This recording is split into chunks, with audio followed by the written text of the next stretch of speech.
अनुबंधं क्षयं हिंसाम् अनवेक्ष्य च पौरुषं मोहादारभ्यते कर्म यत्तत्तामसमुच्यते। प्रिय दर्शकों नमस्कार, एक बार फिर से उपस्थित हूँ आप सबके सामने बुधवार के कार्यक्रम में। अष्टम भाव के राहु कैसा फल करते हैं, क्या सकारात्मक पक्ष है उनका और क्या नकारात्मक है, ये सब बताऊंगा आज के कार्यक्रम में। कहीं नहीं जाना है, बिल्कुल बन के रहिएगा। मैंने जो सुबह का कार्यक्रम है कुंडली विश्लेषण वाला, उसको अब इस चैनल पे ना डाल करके नकुल पाराशर शॉर्ट्स वाले पे डालना शुरू किया है। इस वजह से जो कुंडली विश्लेषण आप लोग देखते हैं अब वहाँ पे आप लोगों को मिल जाया करेगा। बाकी ये कार्यक्रम 8 बजे वाला यथावत ऐसे ही चलता रहेगा। उस चैनल को भी जरूर सब्सक्राइब कर लीजिए, बेल आइकॉन जरूर, पता नहीं क्या बोलते हैं, मुझे तो बोलने में नहीं आता, चलो ठीक है। तो मैं ये बोल रहा था कि अगर अष्टम भाव के राहु की चर्चा करेंगे तो अष्टम भाव में मूलतः 8 नंबर की राशि बनती है, मतलब वृश्चिक राशि, और ये सम संख्या की राशि है। अष्टम भाव पापक भाव होता है, वहां पे मृत्यु का विचार तो नहीं पर आयु का विचार किया जाता है, और वहां से मोक्ष की बात भी की जाती है, वहां से चिरंतन सुख की बात की जाती है, वहां से चिंतन की बात की जाती है। पर अगर राहु वहां बैठ जाएंगे तो क्या करेंगे, इन सब चीजों में भ्रम देने लगेंगे, है ना, क्योंकि राहु है नेचुरली एक भ्रमात्मक प्लेनेट है, नहीं है पर वो है। जो नहीं है उसी के होने का एहसास और आभास राहु देते हैं और वही भ्रम है। जैसे ये पहाड़, नदी, झरने, तालाब, पोखरा, सुंदर कपड़े, सुंदर आलीशान बंगला, भारी घर, पता नहीं क्या क्या डिमडाम जितना है, वो सब है नहीं, बस वो कुछ देर के लिए है और हम और आप उसमें उलझ जाते हैं। मैं भी उलझा हूँ, ऐसे अपने आप को अलग नहीं कहूँगा, पर ये चिंतन की बात है। लेकिन अगर अष्टम भाव में राहु की राहु की स्थिति बैठ जाती है तो ये भ्रम और बढ़ा देते हैं। अब वो एक्सपेक्टेशन बढ़ा देते हैं जीवन से, या फिर कई बार अष्टम भाव के जो राहु होते हैं वो मूलतया वो वृश्चिक राशि से प्रभावित करेंगे जातक को, और जातक के चिंतन को चिंतित कर देते हैं। अब वो वास्तविक नेचर को समझने में उसको दिक्कत होती है। इसका नकारात्मक पक्ष क्या होगा पहले वो बता देता हूं, फिर बाद में आपको सकारात्मक पक्ष बताऊंगा। निगेटिविटी राहु की अष्टम भाव की ये होती है कि सबसे पहले वो जातक को प्रश्न पूछने वाला बना देते हैं।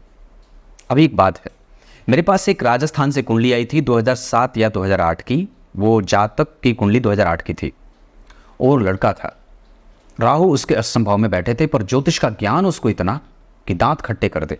और यही नहीं, जब उनसे मेरी बात होने लगी तो वो जातक की कुंडली में ऐसे तथ्य थे और इतना वो तीव्र बुद्धि का था कि बड़ा अजीब लगा मुझे कि इतनी छोटी अवस्था का व्यक्ति और इतना तीव्र ज्ञान। अष्टम के राहु उसको बहुत ज़्यादा बुद्धिमान और ज्ञानी बना रहे थे। पर प्रश्न ये उठता है कि अष्टम के राहु व्यक्ति को ज्ञानी तो बना रहे थे, पर उस ज्ञान का सही अर्थ में समायोजन अगर ना हो तो वो ज्ञान जहर के समान हो जाए। बिना बुद्धि विखम विद्या। अगर बुद्धि का सही तरीके से समायोजन ना हो, ज्ञान का सही दिशा में अगर समायोजन ना हो तो वो विष के सदृश हो जाता है। ठीक उसी तरीके से अगर सोने की थाली में विष्टा परोस दी जाए तो क्या कोई खाएगा, या मिट्टी के फूटे हुए बर्तन में भी अगर कहीं किसी को अमृत मिल जाए तो वो जरूर उसे पीना चाहेगा। ठीक उसी तरीके से अगर कोई व्यक्ति बेहोश हो जाए तो उसको ये बात पता नहीं होती कि उसको कौन सा जल पिलाया जा रहा है, किसी कुएं का जल है या गंगा जल है या किसी खराब नाले का जल है, उसे तो पता नहीं है, क्योंकि अब ये बात इस बात पे निर्भर करेगी कि वो देने वाला कौन है जो उसको होश में लाना चाहता है। राहु यही काम करते हैं। कई बार वो इस व्यक्ति को पता नहीं चलने देते हैं कि उसे कहाँ का जल दिया जा रहा है, उसकी चिंतन किस दिशा की तरफ बढ़नी चाहिए, है ना, खोजी बनाते हैं। अब वो बेवजह की बातों में भी अपना रिसर्च लगाना चाहेगा, क्योंकि वो अब उसके पास ऊर्जा का अनियंत्रण या ऊर्जा का बहुत तरीके से नियमन नहीं होगा। समझ रहे होंगे आप लोग मैं जो कह रहा हूं, है ना। अब वो उस ऊर्जा का सही तरीके से जो है वो बांटना नहीं आता। आप इसको ऐसे भी कह सकते हैं कि प्रकृति के द्वारा दी गई चीज़ों का अगर हम मनुष्य सही तरीके से खर्च नहीं करेंगे तो एक वक्त ऐसा आएगा जब हमें उसी ऊर्जा के लिए किसी दूसरे के ऊपर निर्भर रहना पड़ेगा। मतलब अष्टम भाव के राहु, अष्टम भाव आपसे ये चाहता है कि आप अपने वास्तविक स्थिति को समझें, आप अपने वास्तविक स्थिति को समझें। और भगवान ये बात यहाँ से भी स्थिति पे लागू होती है कि वृश्चिक राशि मूलतया डंक की राशि है। मतलब एक ऐसा जीव जो बार बार डंक मारने के लिए जाना जाता है और विष से भरा है, और वो असंख्य बीज पैदा करता है, असंख्य जीव पैदा करता है, एक बार में कई। मतलब कि अष्टम भाव में अगर एक ऐसा कोई ग्रह बैठ जाए जिसका कोई डायमेंशन नहीं है, उसकी कोई रेखा नहीं है, एक अंधेरा काला ग्रह ऐसा बैठ जाए जो रेंग करके धीरे धीरे चलने वाला है, सब जो गिरगिट है, गिरगिट की भांति रंग बदलता है, राशि से रंग बदले, दृष्टि से रंग बदले, भावों से रंग बदले, नक्षत्र से रंग बदले, ग्रह के प्रभावों से, ग्रह चौथे कौन बैठा, आठवें कौन बैठा, 12वें कौन बैठा, इन सब से रंग बदले और प्रभाव किसको करे, प्रभावित करे, जातक को। तो अष्टम के राहु और अष्टम भाव, अगर अष्टम भाव बहुत उच्च का बैठा है, मतलब वहां पे एक अच्छा सॉफ्ट ग्रह बैठा, या अष्टम के अधिपति वहां उच्च के होके बैठ गए, मतलब अष्टम भाव में कोई उच्च का ग्रह बैठ गया, जैसे शनि उच्च के होके बैठ गए, या फिर अष्टम भाव में स्वग्रही ग्रह बैठ जाए। लेकिन अष्टम भाव में कोई ऐसा ग्रह बैठे जिसकी सिर्फ एक दृष्टि हो, जैसे शुक्र स्वग्रही, जैसे शुक्र के बाद बुध स्वग्रही, जैसे चंद्रमा स्वग्रही, जैसे सूर्य स्वग्रही, इन सभी ग्रहों की एक एक दृष्टियां हैं।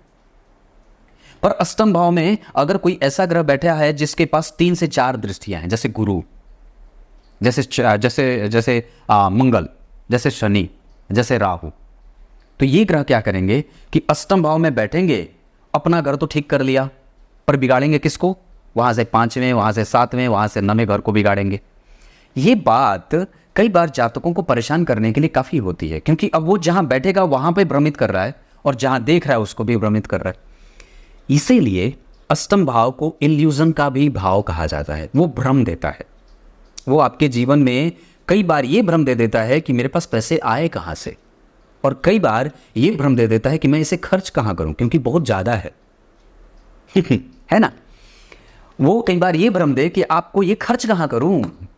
मैं आपको एक बड़ी अच्छी बात बताता हूँ, अपने बारे में ही है, पर मैं वो जब मैं ये सोचता था, मैं ये जब बहुत छोटा था, जब मुझे बुद्धि नहीं थी, तब मैं सोचता था कि मेरे पास इतना हो, इतना हो, इतना हो, इतना धन हो जाए कि मैं अपने पिताजी से कहूं कि पिताजी इसे कहीं ठिकाने लगाइए।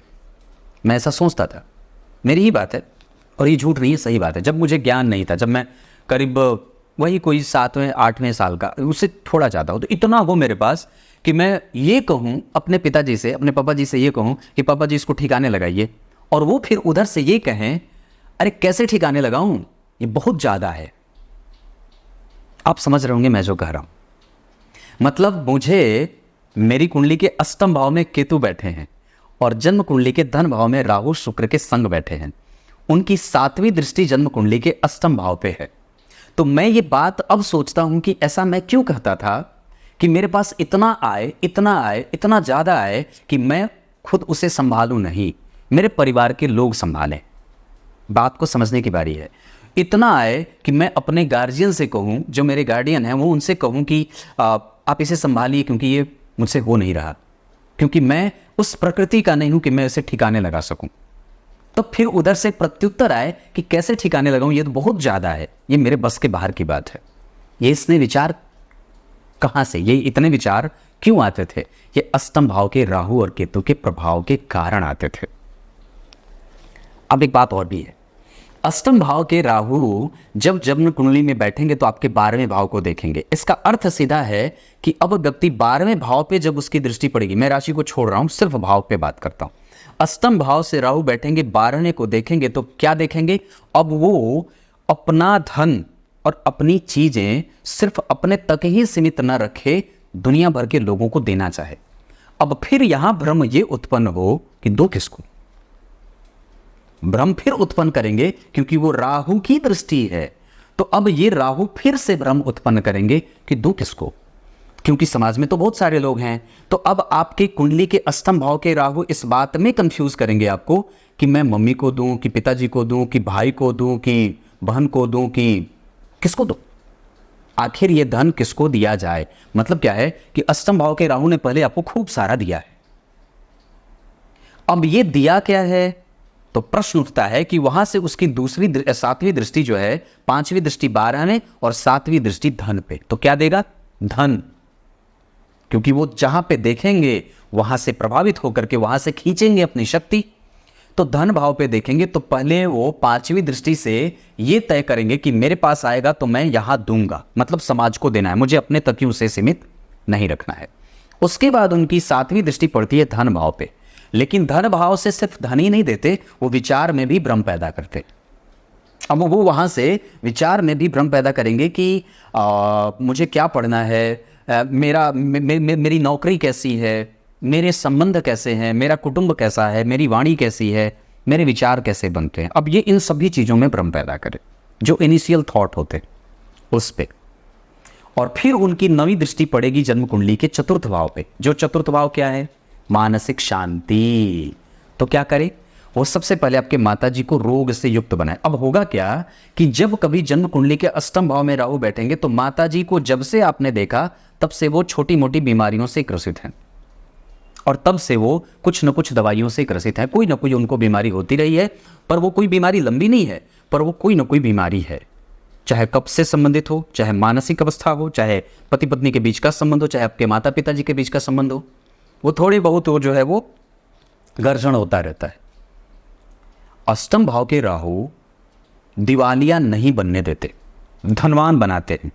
अष्टम भाव के राहु धन देते हैं, पर दिवालिया वो खर्च के मामले में हो जाता है। उसको ये समझ में नहीं आता कि इस धन का सही तरीके से सुनियोजित ढंग से खर्च कहाँ किया जाए। और वही अष्टम भाव के राहु व्यक्ति को इस बात के लिए परेशान करते हैं कि पढ़ाई शुरू कहाँ से करूं, क्योंकि दूसरे भाव से इनिशियल एजुकेशन को देखा जाता है। तो वो ये भी बात करते हैं कि शुरू क्या करूं, कौन सा चैप्टर पढ़ूं, बैठूं कहाँ से, क्योंकि वो आसन सिद्ध होता है। अष्टम भाव से आसन की शुद्धि और सिद्धि देखी जाती है, क्योंकि आसन शुद्ध और सिद्ध होगा तभी आप चिंतन में जाएंगे, और वो उसको करने नहीं देना चाहते। इस कारण से व्यक्ति का जो मन है वो लगातार 1 घंटे 5 घंटे 10 घंटे 12 घंटे पढ़ नहीं पाता या स्टडी नहीं कर पाता है। ये एक अलग परेशानी।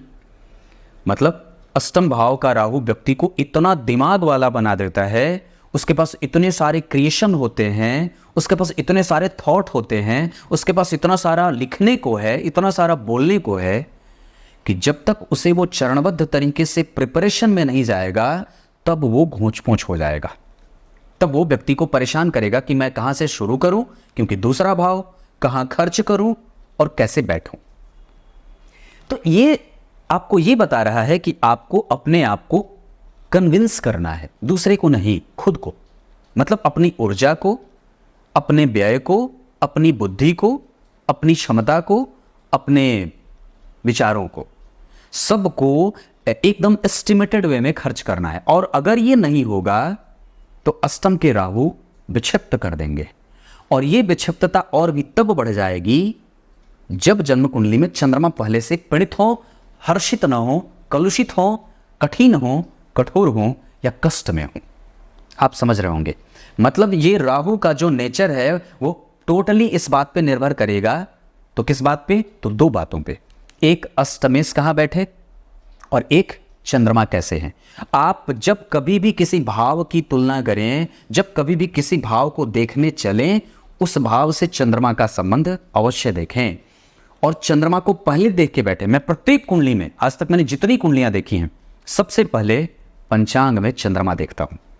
अगर चंद्रमा है तो सारे ग्रह आपके सन्निकट हैं, और अगर जो चंद्रमा नहीं है तो ये राहु भी अथाह पागल बना दे, विक्षिप्त करके पागलपन के कगार पे ले जा करके खड़ा कर दे। यहां मैंने राहु के बारे में अपने कुंडली विश्लेषण वाले कार्यक्रम में ये बात कही थी, ये पागल नहीं, भयंकर दोष युक्त हो जाता है। पर अगर आपने उसको सही तरीके से एनालाइज कर लिया तो आपको इतना दे देते हैं, इतना दे देते हैं कि आप उसको खर्च करने के लिए बेचैन हो जाए, समझे ही नहीं आए कहां कहां कहां कहां कहां कहां करूं, है ना। मतलब मेरे कार्यक्रम का ये छोटा सा अंश आपको ये बताने के लिए आवश्यक था कि आप अपने राहु को जो अष्टम भाव में बैठे हैं उसको कैसे समायोजित कर रहे हैं और अपना व्यय कहाँ कर रहे हैं, अपनी बुद्धि और अपनी ऊर्जा। बहुत ही ट्रिकी है ये विषय, इस पे कभी और भी आगे बताऊंगा, पर ये बात बहुत ही गहराई से समझने की है कि आपने अपने राहु को कितना नियंत्रित किया है। अगर वो निगेटिव जा रहे हैं तो क्लियर है। अब आइए गीता जी के श्लोक का अर्थ बता देता हूं।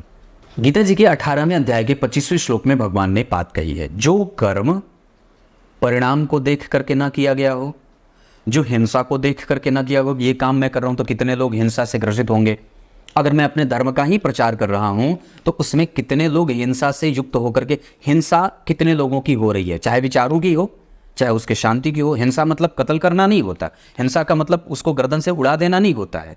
हिंसा का अर्थ ये नहीं होता कि आपने किसी का खून कर दिया, किसी का नुकसान कर दिया। मानसिक रूप से आपने कितना किसी को प्रताड़ित किया है, ये हिंसा है। मानसिक रूप से आपने किसी को कितना पागल बनाया है, ये भी हिंसा ही है। हमारा सनातन धर्म इतना उदार है कि उसने हर जगह हिंसा को मना किया। पर गीता में भगवान ने ये बात कही कि अगर जो काम किया गया हो वो हिंसा से कितना युक्त है, उसके परिणाम कैसे आएंगे और उसमें सामर्थ्य कितनी है। मैं अपने सामर्थ्य से ज्यादा होकर के किसी को नुकसान तो नहीं पहुंचा रहा। अगर एक चाकू जो छोटी सी है, अगर वो अपने सामर्थ्य से देखे तो उसकी बहुत ज्यादा सामर्थ्य नहीं है, पर वो अगर कत्ल करने पे आ जाए तो वो किसी का भी गला रेत सकती है। तो तात्पर्य है कि ऐसा जितना भी कर्म होता है वो सब तामसिक कर्म के अंतर्गत आते हैं। हमें तामसिक कर्म करने से बचना चाहिए, किसी भी तरीके से किसी के विचारों का दमन नहीं करना चाहिए, स्वतंत्रता देनी चाहिए, लिबर्टी देनी चाहिए। तब तक के लिए बहुत बहुत नमस्कार।